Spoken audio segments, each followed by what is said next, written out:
They dragged the human servant before the wolf court as an example of weakness, but her scent triggered an involuntary shift in the Alpha King, claws extending, bones cracking, right in front of his entire council. It was a primal response that hadn't happened in centuries. The entire court realized the truth in a single, horrifying second. She was his fated mate. In the rigid hierarchy of the werewolf world, humans are meant to serve, not to rule. The Alpha King, Eric Thorne, embodied absolute control until a single scent shattered it. Now, with the entire court as witness, an unbreakable primal bond has been forged with the lowest among them. The question isn't just what happens to the servant, but what happens to a kingdom when its foundation of power is torn apart by destiny itself.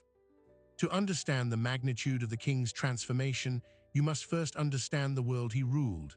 The Lycan Dominion was an empire built on a simple, brutal law: strength above all.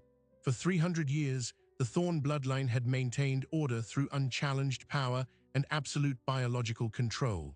Their shift was a weapon of will, never a symptom of weakness, until her.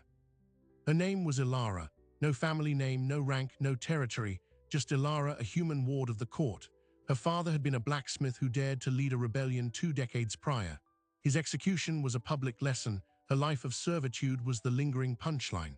She existed in the shadowed margins of the Obsidian Keep, mending robes, polishing silver, and remaining silent. Her world was one of whispered insults and averted gazes. To the wolves, she was living proof of human insignificance. And then there was King Eric Thorne. If the court was a machine of polished aggression, Eric was its immovable engine. Crowned after his father's death in a border war, he had spent 15 years forging a reputation of icy, unflinching precision. He didn't just command the shift, he commanded the very molecules of his being. Council sessions were masterclasses in controlled dominance. He could silence a rival alpha with a glance, his aura a contained storm. The idea that anything, let alone a human, could trigger a biological response in him was not just improbable, it was heretical. The court itself was a gallery of predators. At the king's right hand sat Kale, the High Beta, a strategist who viewed tradition as the only valid blueprint for survival. To the left was Lord Varen, head of the ancient Grey Fang lineage, whose ambition for his own daughter to be queen was an open secret. These were not just advisors, they were the living pillars of a system that believed destiny was earned by tooth and claw, not granted by scent. Ilara's survival depended on invisibility, but on the day it all unraveled, visibility was forced upon her. It was the day of ascent, the anniversary of Eric's coronation. The great hall was packed with alphas from every territory, a sea of fur-lined cloaks and assessing eyes. Ilara's task was to replenish the wine at the high table. She moved with the quiet efficiency of a ghost, head down, steps measured. But as she reached for an empty goblet near Lord Varen, his daughter, Lyra, deliberately stretched out a leg. Ilara stumbled. The polished silver pitcher flew from her hands, clattering across the stone floor in a deafening, echoing crescendo. A ring of silence spread out from the epicenter of her shame. Every conversation died. Every pair of lupin eyes locked onto the human girl kneeling amidst the spilled wine, looking like a bloodstain on the flagstones. Lord Varen didn't shout. His voice was a dagger of cold courtesy. Clumsiness is a human trait, it seems, but in this hall it borders on insult. This was the moment the system had been waiting for, a public example. Kale, the Beta, rose, his voice booming. The human's continued presence is a relic of misguided mercy. She embodies the weakness her father preached. On this day of strength, let us purge it. This wasn't a spontaneous decision. It was a political play, a move on the court's chessboard. Varen and Kale had been weaving this narrative for months, arguing that tolerance for the rebel's daughter was a crack in the kingdom's foundation. The king had always dismissed them, but today, with every allied alpha watching, the pressure was a physical weight. Ilara didn't beg. She lifted her chin, meeting the Beta's gaze with a defiance that shocked the room. It was that small act of resistance that sealed her fate. Drag her before the dais, Kale commanded. Let the king pass judgment himself, and let us all see the cost of fragility. The guards' hands were like iron manacles on her arms. They hauled her through the parted crowd, her bare feet scraping on stone. The walk felt eternal, a procession of triumph for her enemies. They threw her down at the base of the king's throne. This was the plan, a public rejection by the king, a reaffirmation of the old laws, and Ilara's subsequent banishment, or worse. King Arik had watched the entire scene with detached, glacial calm. His expression was unreadable, carved from marble. He looked from his counselors, expectant faces, to the human crumpled on the floor. The script was written. All he had to do was speak his line. He inhaled, perhaps to deliver the sentence, and that's when it happened. That's when her scent, a mix of soap, parchment, and the faint, indefinable signature of a human soul untouched by the wild, hit him. It bypassed logic. It bypassed centuries of conditioning. It went straight to the primal core of what he was. A ripple went through his shoulders. A low, involuntary growl vibrated in his chest, audible to the first row of stunned nobles. His knuckles, resting on the throne, turned white. Then the first crack, a sharp, sickening sound of bone and tendon as the fingers of his right hand twisted, claws of pure obsidian slicing through his skin. His amber eyes bled into molten gold. The High Beater's triumphant smirk vanished. Lord Varin took a step back, his face ashen. The involuntary shift, the biological truth he could not control, had just spoken for him. In front of his entire court, his entire world, the Alpha King had been claimed. And the person who had claimed him was now staring up, not at her executioner, but at her destined mate, her future utterly and terrifyingly rewritten in a single shocking second. The silence that followed was not quiet. It was a vacuum, sucking the air from the grand hall, filled only by the ragged sound of the king's breathing as he fought his own biology. On the floor, Ilara could only stare, the world reduced to the sight of those obsidian claws retracting, the golden light fading from his eyes, leaving behind pure, unvarnished shock. In that frozen moment, the entire history of the Lycan Dominion was rewritten. King Arik Thorn looked at his own hand as if it belonged to a stranger. The shift had been partial, contained to a single limb, but its meaning was absolute. A fated mate bond was not a choice. It was a law of nature, older than crowns or courts, and it had just chosen for him. His gaze, heavy with a turmoil no one in the room had ever seen, lifted from his claw-tipped hand and landed on Ilara. He didn't speak, he couldn't. The physiological shock was too profound. Instead, a low, possessive rumble built in his chest, a sound entirely separate from his will. It was his wolf, speaking for the first time in centuries without his permission. The sound was a clear, undeniable declaration to every Lycan in the hall: mine. The High Beater, Kale, was the first to find his voice. "My king," he began, the words choked, his face a mask of horror. This was not the purge of weakness he had orchestrated. This was a cataclysm. Lord Varin found a different emotion: rage. His daughter Lyra's future, his family's ascent, had just evaporated in the scent of a human servant. "This is an aberration," he snarled, forgetting protocol. "A trick, some human sorcery." His outburst broke the spell. A wave of panicked murmurs swept the room. Alphas looked at each other, then at their king, then at the girl on the floor, their understanding of the world's order crumbling. The guards holding Ilara released her as if her skin had burned them. She collapsed fully onto the cold stone, trembling. Arik finally moved. He stood from the throne, every motion stiff, deliberate. The clawed hand flexed. With a visible, shuddering effort of will, he forced the change to reverse. The obsidian melted back into skin, the bones silently realigning. But the evidence was in the torn fabric of his sleeve, in the scent of ozone and wild power that still clung to him. He took one step down from the dais, then another, his eyes never leaving Ilara. The court held its breath. Was this the moment? Would he reject the bond? Would he kill the source of this profound vulnerability to save his throne? Every political instinct screamed for it. Tradition demanded it. He stopped before her. He didn't offer a hand. He simply stared down, his expression unreadable, warring instincts flashing in his eyes. "King, wolf, man." "Get up," he said, his voice roughened by the recent growl, but utterly calm. Ilara pushed herself to her knees, then shakily to her feet. She was a full head shorter than him, dwarfed by his presence. She met his gaze, defiance gone, replaced by a wary, profound confusion. She felt nothing as magical as a bond. She only felt cold and exposed and terribly, terribly seen. "Guards," Arik said, his voice cutting through the whispers, He did not look away from her. Escort her to the North Tower chambers, post a double guard, no one enters, no one speaks to her. Is that understood? Not to the dungeons, to the royal chambers. The North Tower was reserved for honored, high-status guests. The command was a seismic shift in her reality. The guards, now pale and terrified, nodded mutely and moved to flank her, their posture not of captors, but of protectors. As Ilara was led away, a path clearing before her like a wave, she glanced back once. The king had turned to face his court. His mask was back, but it was fractured. Cracks of that golden fury still showed at the edges. The silence returned, thicker this time, charged with fear and scheming. Aric's voice, when it came, was soft, yet it carried to the farthest corner.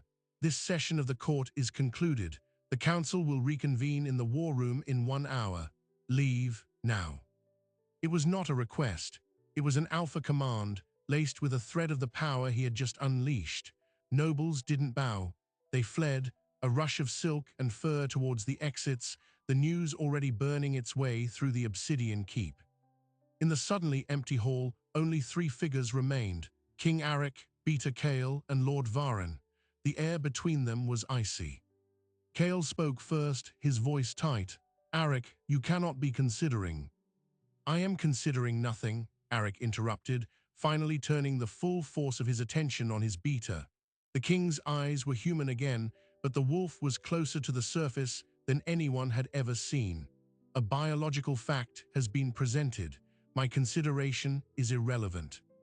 "This is a disaster," Varen spat, losing all pretense of respect. "A human, the daughter of a traitor, the bond may be real, but the throne cannot survive it. The other alphas will see it as the ultimate weakness. They will challenge you, they will tear the Dominion apart." Aric took a slow step toward Varen. "Are you suggesting, Lord Varen, that I am weak?" The temperature in the room seemed to drop. Varen paled, his own wolf submitting to the dominant aura pressing down on him. I am suggesting the perception." "Perception," Aric echoed, the word dripping with contempt. "For an hour you have what you wanted. Perception, go and gossip. Whisper your fears to the others. In 1 hour you will sit in the war room and you will explain to me how we manage this fact." He turned and strode from the hall, leaving his 2 most powerful advisors amidst the wreckage of their own plot.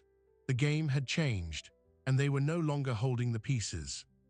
Up in the North Tower, Ilara stood in the center of a room larger than the entire servants' quarters. A fire crackled in a hearth. Tapestries depicting great hunts covered the walls. The bed was a massive 4-poster draped in furs. It was a gilded cage. She could hear the heavy footsteps of 2 guards outside her door. She walked to the narrow window, looking out over the mist-shrouded mountains.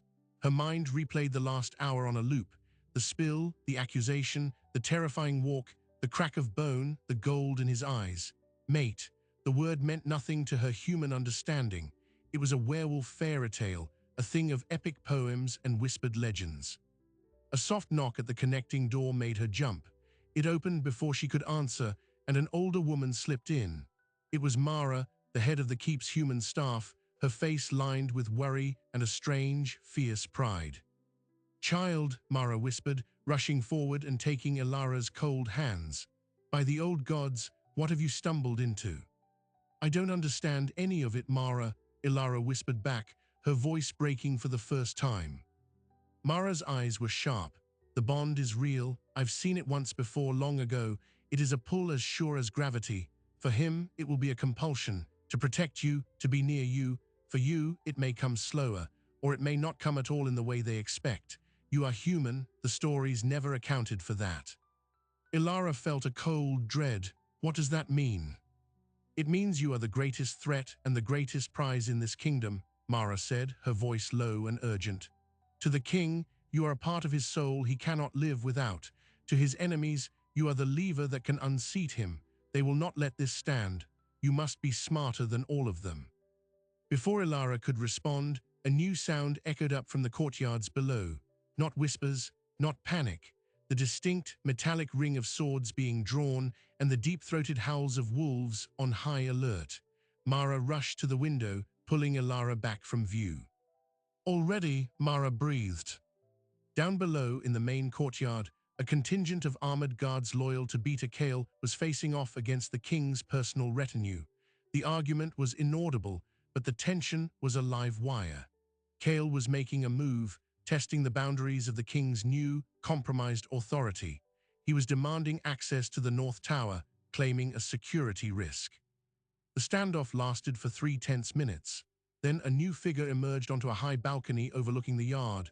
King Arik changed into simple fighting leathers. He didn't shout, he simply looked down. The effect was instantaneous. Kale's men lowered their swords, stepping back. The king's command, unspoken, had been heard, but the message was clear. The kingdom was already dividing, loyalties being tested, and Alara was the fault line. An hour later, in the fortified war room deep within the keep, the council reconvened. The atmosphere was poisonous. Arik sat at the head of a stone table, Kale and Varin on either side, along with 5 other high-ranking alphas and the ancient, blind seer, Mother Eloin, who served as keeper of the old laws. "The law is clear," Mother Eloin croaked, her milky eyes seeming to see through everyone. "The fated bond is sacred. It precedes kingship. It precedes pact. To deny it is to deny the will of the moon itself." The king's reaction was the law made manifest. Varin slammed a fist on the table. "So we are to be ruled by a human queen, our armies led by a creature who cannot shift, our laws interpreted by one who doesn't even have a wolf. It is ludicrous. The other territories will revolt." "Then let them revolt," Arik said quietly. All eyes turned to him. He had been silent until now. "The bond is a fact. My reaction is proof. The question before this council is not its validity. The question is, how does the Lycan Dominion survive it? How do we present this to the other alphas at the next full moon gathering?" A young, fierce alpha from the eastern marches, named Rylan, leaned forward. "We present strength. The king's power is not diminished. It is redirected. The human is under his protection. To challenge her is to challenge him. We make that explicitly, brutally clear." Kale shook his head. "It is a weakness they will exploit. They will not attack him directly. They will target her asterisk. Assassination, kidnapping, poison. A king distracted by a vulnerable mate is a king defeated. We must sever the problem." He didn't look at Arik as he said it. The room went deathly still, suggesting the killing of a fated mate, especially the king, was tantamount to treason. Arik's smile was a cold, terrifying thing. "Speak plainly, Beta. You believe the solution is to murder my mate." Kale met his gaze, desperate. "For the survival of the realm, Arik, see reason. This bond will destroy everything your ancestors built. It is a biological accident, a mistake. We can find a way to break it. There are legends." "The legends say a broken bond drives both parties mad," Mother Eloin interrupted. "It is a death sentence for the soul. You speak of poison, Kale. That would be akin to fate." The debate raged for another hour, a cyclone of fear, tradition, and cold pragmatism. Arik listened, his expression giving nothing away, but his mind was not on their words. It was on the scent of parchment and soap. It was on the feeling of his control shattering. It was on the girl in the tower who held the future of his kingdom in her fragile human hands. Finally, he stood. The argument ceased. "Enough," he said. "We proceed as follows. The bonding ceremony will be held at the next full moon in 7 nights' time." A collective gasp.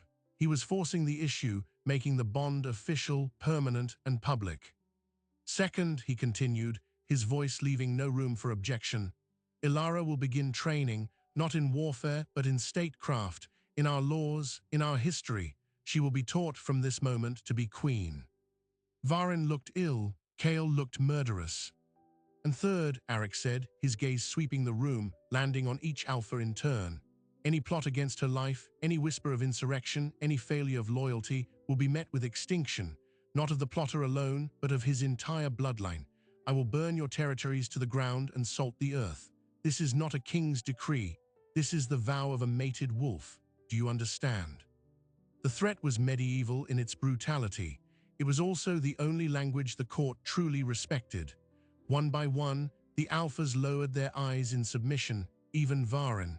Even Kale, though his jaw was clenched so tight it looked like it might snap. The meeting adjourned.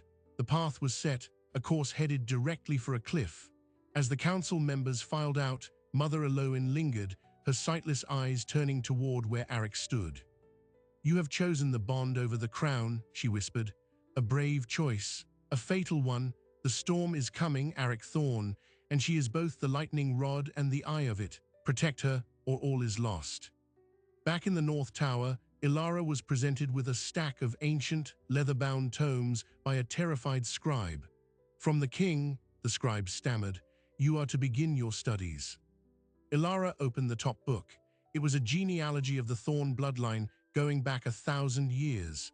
She traced a finger down the list of names, fierce warriors and ruthless rulers. At the very bottom, the page was blank. Waiting, her hand trembled. Down in the barracks, Beta Kale was not in his quarters. He was in a secret, torchlit chamber beneath the keep, meeting with 3 Alpha commanders whose loyalty to him was greater than their loyalty to the throne.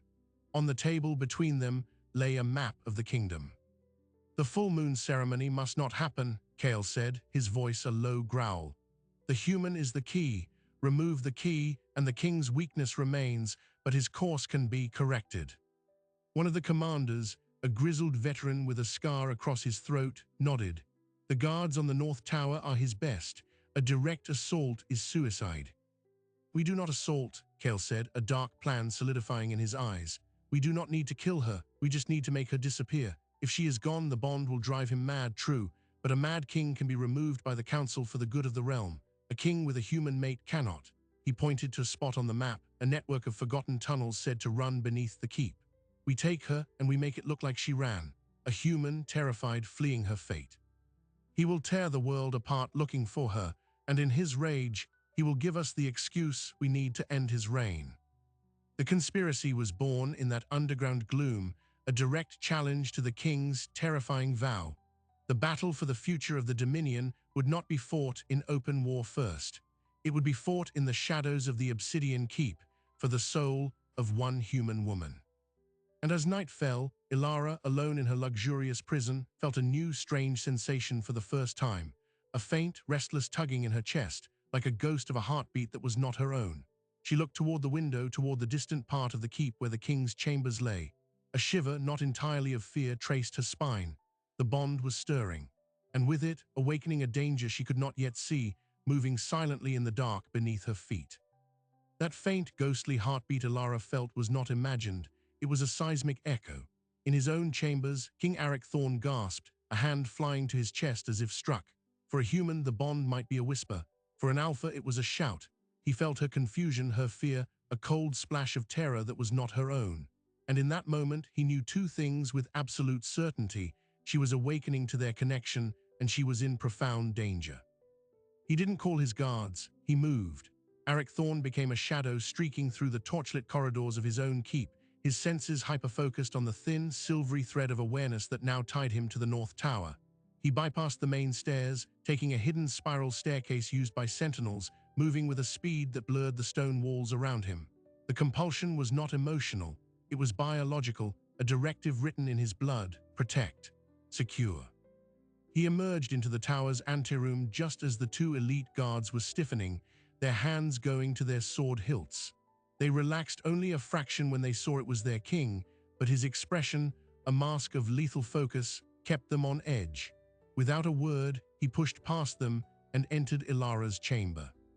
She stood by the window, whirling around at the sudden intrusion, a book clutched to her chest like a shield. She saw the wildness in his eyes, the barely contained energy thrumming through his large frame, and took an involuntary step back. "You felt it," he stated, his voice a rough scrape. I felt something, a pull, like dizziness, but inside," she managed, her own heart hammering. "It was me," he said, the admission stark and strange. "The bond. You felt my awareness of you, and you felt my alarm." He crossed the room in 3 strides, stopping just outside her personal space, his gaze scanning the room, the walls, the ceiling, as if he could see threats through the stone. "Something is wrong. Here, now, what is it?" Ilara shook her head, bewildered. "Nothing, it's quiet. The guards are outside, I was just reading." Arik closed his eyes, inhaling slowly, parsing the 1,000 scents in the room. old books, hearth smoke, her unique signature, the faint leather and steel of the guards. And there, beneath it all, almost imperceptible, the dank, whetstone smell of the deep cellars, a scent that had no business in a sealed tower room. His eyes snapped open, going to the large, ornate rug in the center of the floor. In the courtyard below, Beta Kale watched the king's sudden, frantic dash to the tower from a shadowed archway. His blood ran cold. It was too soon. The plan was for the next night, under the cover of a staged diversion. The king's bond was acting as an early warning system. He had to move the timeline up. Now, he gave a sharp, almost invisible hand signal to a servant across the yard, a servant who immediately turned and vanished into the keep's lower kitchens. Back in the tower, Arik knelt, his fingers tracing the edge of the rug. He felt it then, a faint, almost imperceptible draft of cold air seeping up from the floor. The North Tower was built on the oldest part of the foundation, atop the original keep's storerooms, and those storerooms were said to connect to the forgotten tunnels. "Get away from the center of the room," Arik commanded, his voice low and urgent. As Ilara stumbled back toward the window, Arik gripped the corner of the heavy rug and yanked it aside. There, barely visible amidst the flagstones, was a perfect hairline square, a trapdoor expertly fitted and concealed for centuries. The damp, cold scent wafted up more strongly. Someone had opened it recently, very recently. Before he could speak again, a sound echoed up from the depths, a faint scrape of metal on stone, followed by a muffled curse. They were already here. Kale's men were in the tunnels beneath her room right now. Arik moved faster than thought. He was across the room, grabbing Ilara's arm. "We are leaving, do not make a sound." He didn't head for the main door. He pulled her toward the heavy tapestry depicting the Great Hunt. Behind it, his fingers found a hidden latch. A section of the wall clicked and swung inward, revealing a narrow, dark passageway. "The private passages of the Thorns," he muttered, shoving a lit torch from a wall sconce into her hands. "Go straight until you reach an iron door. Wait there. Do not open it for anyone but me." "Where are you going?" Ilara breathed, terror giving her voice a sharp edge. "To guard the door," he said, and in his eyes, the gold flickered back to life, not with shock, but with promised violence. He pushed her gently into the darkness and let the walls swing shut behind her. In the chamber, Arik turned just as the concealed trapdoor began to lift silently. A hand appeared, then another, gripping the edge. In one fluid motion, Arik was upon it. He didn't roar, he didn't shout. He simply brought his boot down on the hands with brutal, crushing force. A choked scream echoed from the hole, followed by a thud as the man fell back onto his companions below. "Beta Kale sends his regards, I assume," Arik called down into the darkness, his voice conversational, dripping with menace. "Tell him his king is waiting."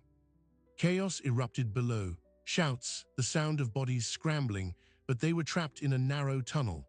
Arik grabbed the heavy oak desk in the room and dragged it on top of the trapdoor, a temporary barricade. He then strode to the main chamber door, throwing it open. The two guards spun, eyes wide. "Betrayal," Arik said, the word final.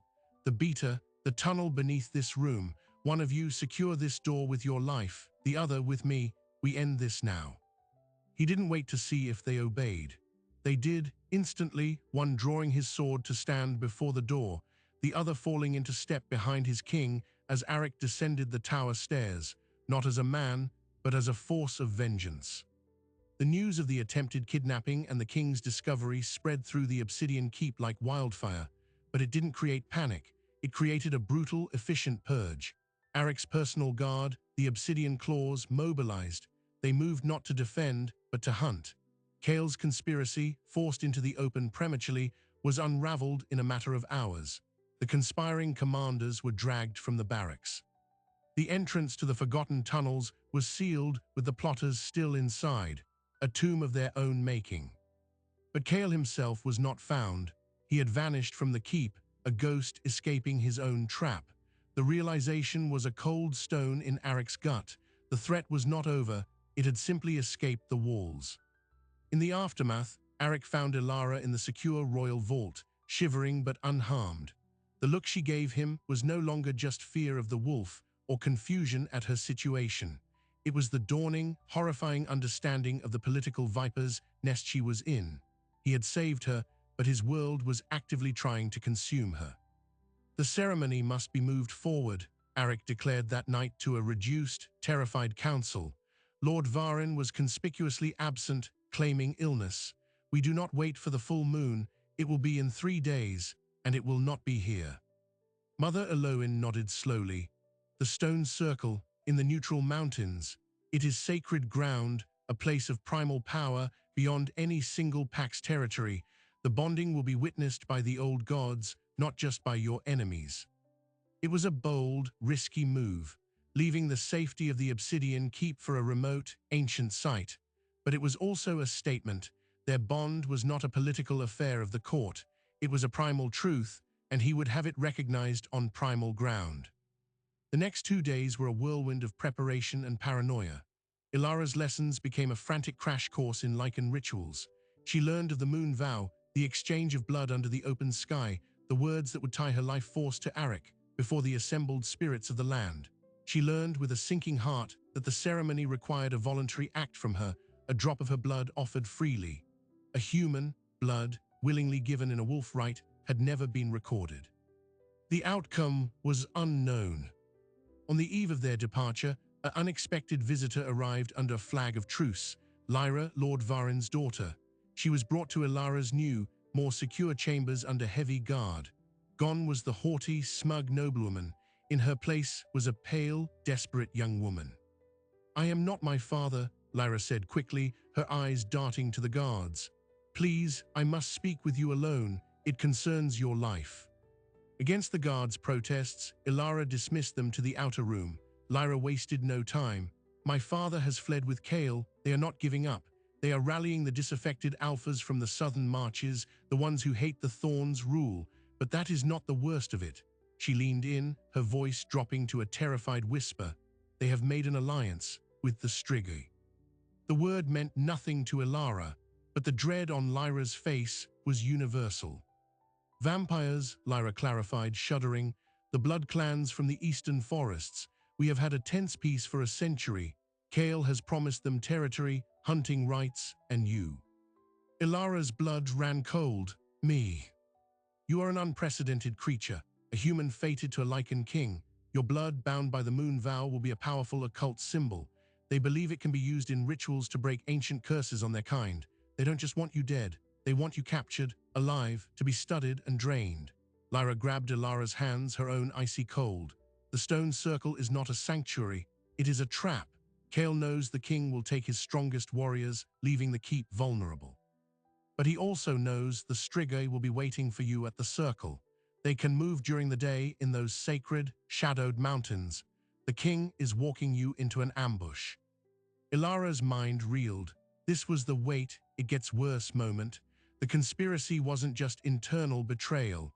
It was an unholy alliance with an ancient enemy, turning a political struggle into a supernatural war. And she was the prize. "Why are you telling me this?" Ilara asked, searching Lyra's face. "Because I saw what my father and Kael did in that tunnel," Lyra said, tears in her eyes. "And because I do not want to be ruled by vampires. I may have wanted to be queen, but I am a Lycan first. My loyalty is to the Dominion, and right now, its future is you." After Lyra was escorted away, Ilara was left with a terrible choice. Tell Arik, and risk him calling off the ceremony, appearing weak, and playing into Kael's hands as a divided kingdom collapsed.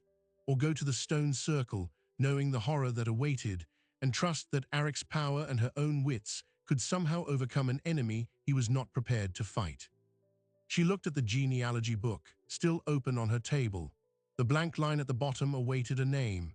She picked up a quill, her hand steadying. She did not write her name. Instead, she wrote a single word next to the latest king's entry: sacrifice. The next morning, the royal caravan departed the Obsidian Keep under grey, threatening skies. Arik rode at the front, a figure of grim determination. Ilara rode in a fortified carriage in the center, surrounded by the elite Obsidian claws. As the mountains swallowed the road, she looked out the window not at the king, but at the dense, dark pine forests lining their path. Shadows seemed to move within them, keeping pace. The Strigoi were already here, watching, waiting. The ceremony of bonding was 3 days away, but the battle for survival had already begun. And for the first time, Ilara understood her role completely. She was no longer just a servant, or a pawn, or even a destined queen. She was the bait in a trap and the key to its spring, and she would have to decide when to turn the lock. The stone circle stood in a high mountain basin, a ring of ancient monoliths older than the Lycan Dominion itself. As King Aric's caravan entered the sacred clearing, the silence was not peaceful, it was a held breath. Ilara stepped from her carriage, the primal energy of the place tingling against her human skin. She looked at Aric, who scanned the surrounding tree line, his nostrils flaring. He sensed it too. The trap was set, and they had just walked into its center. The obsidian claws formed a defensive perimeter, their weapons out, eyes gleaming with predatory focus. Mother Eloin, who had accompanied them, moved to the central altar stone, a flat slab of granite worn smooth by millennia of rituals. "The sun will be at its zenith in 1 hour," she intoned. "That is when the veil is thinnest. That is when the vow must be spoken." Aric approached Ilara. In the stark mountain light, he looked less like a king and more like a warrior on the eve of a desperate battle. "Whatever happens," he said, his voice for her alone, "stay by the altar. The stones hold power. It may shield you in ways I cannot." "You know they're here," Ilara whispered back, not a question. "I smell cold blood and old magic," he confirmed, his jaw tight. "The Strigoi and Wolf, traitor Wolf." He didn't say Kale's name, it was a curse now. "I have sent riders back to the keep for reinforcements, but they will not arrive in time. We stand or fall here." The hour crawled by. The tension was a wire stretched to breaking. Ilara stood by the altar, trying to absorb the ritual instructions Mother Eloin murmured. The words were in the old tongue, guttural and powerful. They spoke of tying two souls to the rhythm of the moon, of sharing strength, of becoming one pack beneath the sky. The final step was the blood. A silver dagger rested on the altar. As the sun touched its zenith, a shadow fell across the circle, not from a cloud, from figures emerging from the tree line, dozens of them. On one side, led by a gaunt, pale man with eyes like polished jet with a strig. They moved with an unnerving, fluid silence, their forms seeming to drink the light. On the other side, led by Beta Kale and Lord Varen, were rebel Lycans, their faces set in grim defiance. The obsidian claws tightened their circle, growls rippling through their ranks. They were outnumbered 3-1. Kale stepped forward, his voice echoing in the basin. "Aric, this ends now. Surrender the human to our allies, abdicate the throne, and your loyal warriors may leave with their lives. Cling to this farce, and you doom them all." Aric didn't even look at him. His eyes were on the Strigoi leader. "You break a century of peace, Markov," Aric called, his voice ringing with authority. "For what? A prisoner and promises from a snake." The vampire Markov smiled, revealing sharp, bone-white fangs. "For a new kind of blood, Wolf King. Her blood, bound to yours by the moon's own magic, is a key to waking the sleeping ones beneath the mountains. Your rival's promises are trivial.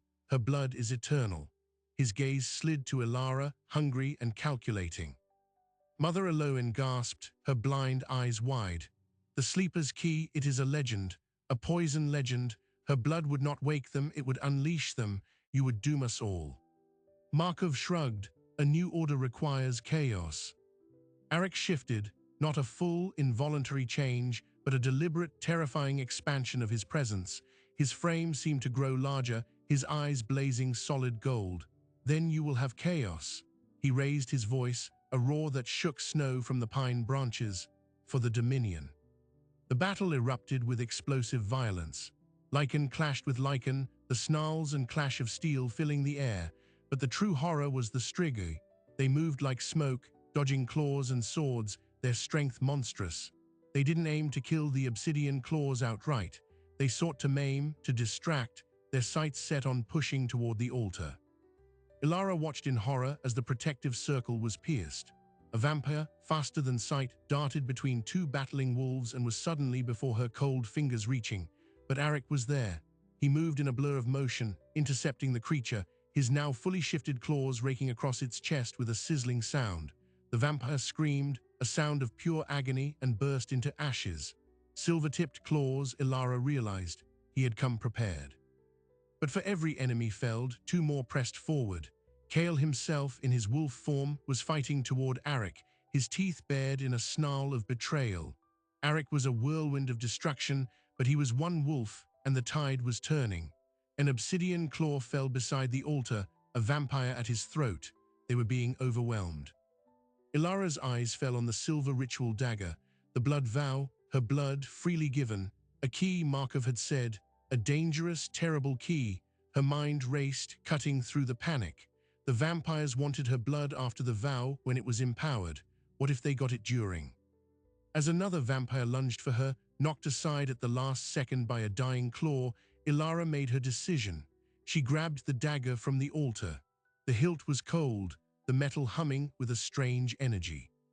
"Arik," she screamed, not in fear, but in command.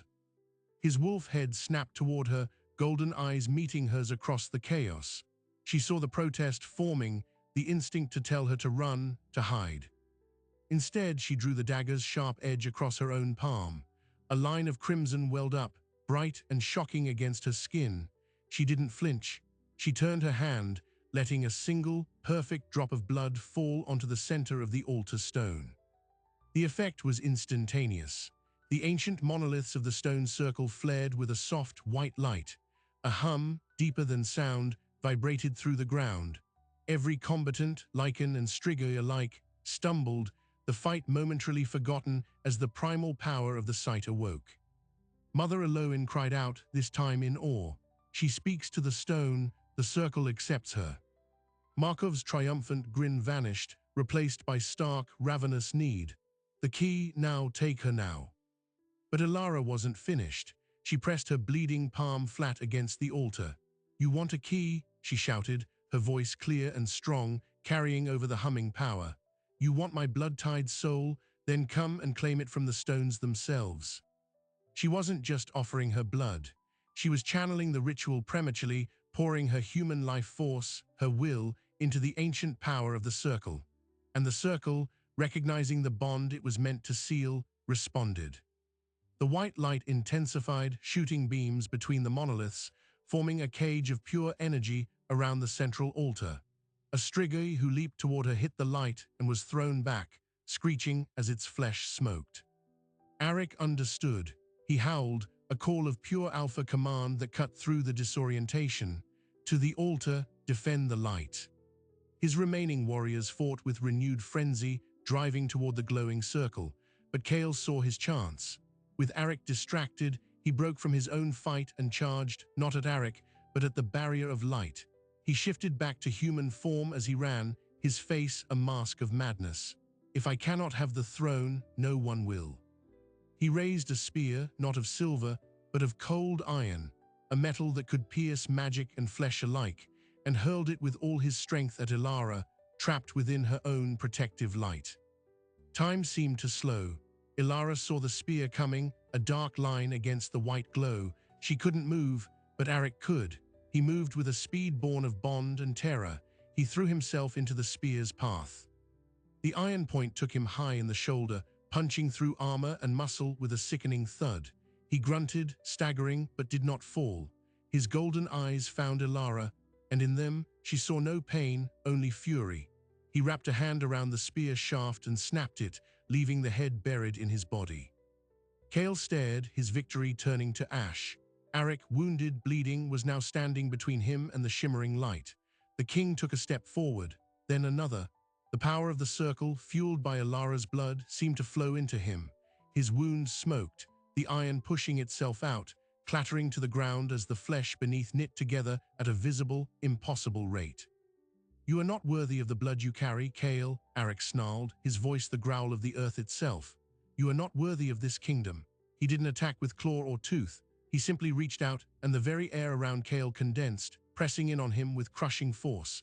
It was the power of the place of the bond, channeled through the Alpha King. Kale screamed, bones cracking, and was driven to his knees, then flat to the ground, immobilized. Seeing their Lycan ally defeated and the circle's power siding with the king, the Strigoi leader Markov hissed a command. "Retreat. This key is protected." The vampires dissolved into mist and shadows, fleeing back into the forest.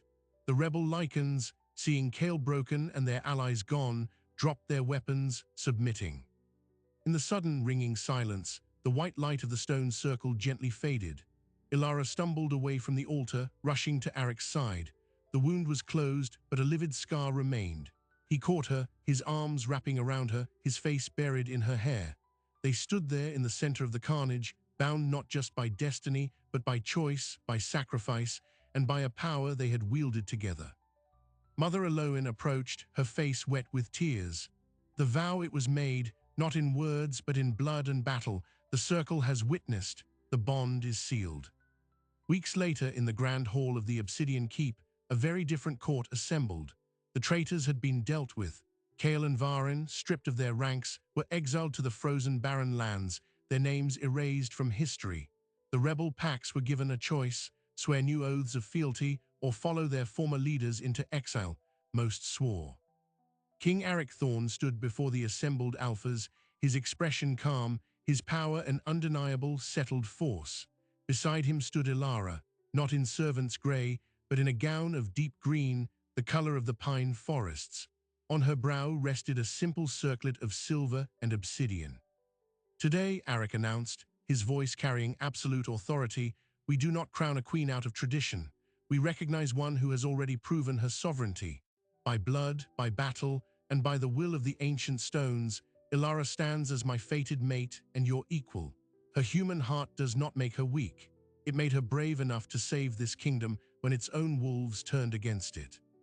From this day forward, the strength of the Lycan Dominion will be measured not just by the sharpness of our claws, but by the wisdom we hold and the alliances we keep. One by one, the Alphas knelt, not in fear but in respect. The challenge to the throne was over, a new order had begun. But in the private royal chambers that night, a final secret was revealed. Mother Eloin had been studying the ancient texts, cross-referencing the legends of the Sleeper's Key with the genealogy of the realm. She came to them with a weathered scroll. Drigge were not entirely wrong, the old seer said quietly. Your blood is a key, Ilara, but not to wake monsters. She unrolled the scroll, showing a family tree that diverged 1,000 years ago. One branch led to the Thorn line. The other, thought extinct, led to a line of human shamans who were the original guardians of the stone circles. Your father's rebellion, it was not just about politics. He was a descendant. He knew the old magic was fading, that the circles were sleeping. His attempt to seize power was a desperate, wrong-headed try to reclaim his birthright to protect them. Ilara stared at the scroll, the pieces clicking into place. Her composure in the keep, her instinct at the circle, the way the stones answered her call. My blood. Your blood, bound to a Lycan king, didn't create a new key, Mother Eloin said, her sightless eyes seeming to see everything. It awakened the one that was always there. The circles are active again, the old magic is returning, and you, child, are its guardian. That is the final, surprising truth. The bond did not give you power. It revealed the power you always carried. Arik looked at Ilara, a new, profound wonder in his eyes. She was not just his mate or his queen. She was the bridge between his world of tooth and claw and an older, deeper world of stone and spirit. The involuntary shift that started it all was not an end. It was the first step into a much larger, more mysterious future. As the first snows of winter settled on the mountains, the Obsidian Keep stood stronger than ever, its foundations now rooted in both might and magic. And in the quiet of their chamber, Ilara felt the bond not as a pull, but as a steady, humming connection, a partnership that had reshaped a kingdom and was only just beginning to explore its own true potential. So what does the story of a servant and a king tell us about power, destiny, and the systems we build to contain them? The Lycan Dominion learned a brutal, beautiful lesson, that the most profound strength is not in the refusal to change, but in the ability to be transformed. Arik and Ilara's bond began with a fracture, a crack in the king's impeccable control. But from that fracture grew a new foundation, one built not on the suppression of the unexpected, but on the integration of it. Ilara entered the Grand Hall as an example of human weakness. She leaves this story as the guardian of ancient magic, a living bridge between the primal world of the wolf and the deep, old power of the earth. Her worth was never in a title or a territory. It was in her resilience, her quiet intelligence, and the unique human courage to offer her blood not in surrender, but as a strategic weapon. She redefined what strength meant for an entire civilization. King Arik's journey was the inverse. He began as the embodiment of absolute control, a ruler whose will was law. The involuntary shift was the ultimate loss of that control, a public unraveling. Yet in embracing that vulnerability, in choosing the bond over the unyielding traditions of his throne, he didn't become weak. He became whole.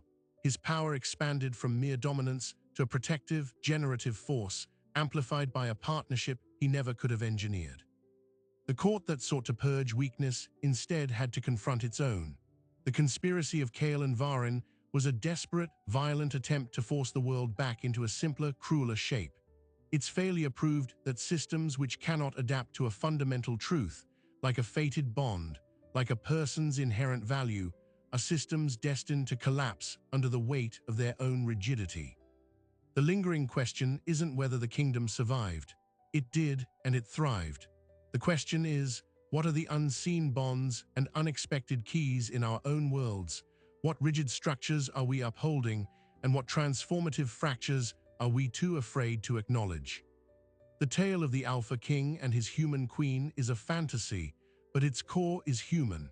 It's about the courage to accept a destiny that disrupts your plans and the strength found not in standing alone, but in standing together, transformed. If you were captivated by this journey from public shame to sovereign power, if you love stories where the underdog doesn't just win but redefines the game, then you're in the right place. Dive into more tales of shocking twists, fated bonds, and epic reversals of fortune. Hit that subscribe button and ring the notification bell so you never miss a story.